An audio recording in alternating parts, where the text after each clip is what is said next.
It was in 1991 that we created Duke Nukem and released it to the world as a side-scroller, and it was a huge hit. Our inspiration back then was comic books because we always felt like if you focus on the character, there's no end of stories. Duke does it his way, and his way is very entertaining. It's a wild thing.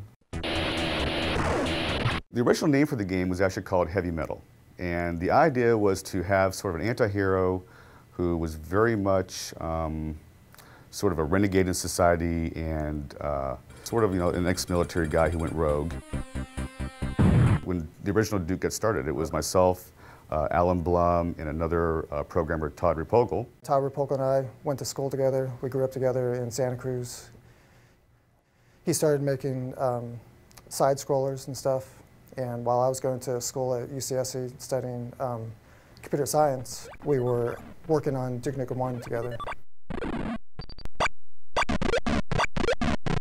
There's a guy I'd like to, anytime I have an opportunity, I like to call him out. His name's Alan Blum.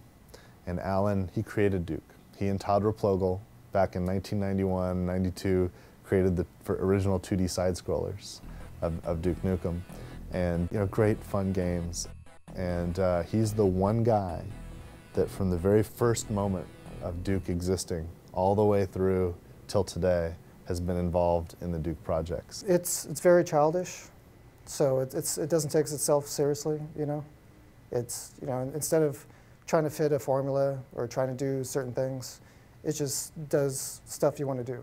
Duke Nukem has always been about the character, and we were focused on that at the beginning. It was difficult to bring it out with the side-scrolling, simple technology in which we couldn't have voice work and so on. Actually, the voice started with Duke Nukem 2. At the opening cinematic, he says, "I'm back." Todd Repogel, the original Duke Nukem programmer, came to me and just asked about doing a voice because he wanted Duke Nukem to sound like, at least then anyway, sounded like a cross between McBain and Arnold Schwarzenegger. Those were my instructions, and I just said 2 words. I said, "I'm back."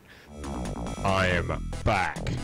The original Duke that Todd and I were working on didn't really work well, and when George joined the company, he actually spent several nights kind of redesigning, and back in those days, it's like, it was EGA and very pixelated stuff, but he gave Duke his little smile and gave it the yellow haircut and everything, and kind of really made the character look the way he still looks today. What? Did you think I was gone forever? Too long. We've waited too long, frankly.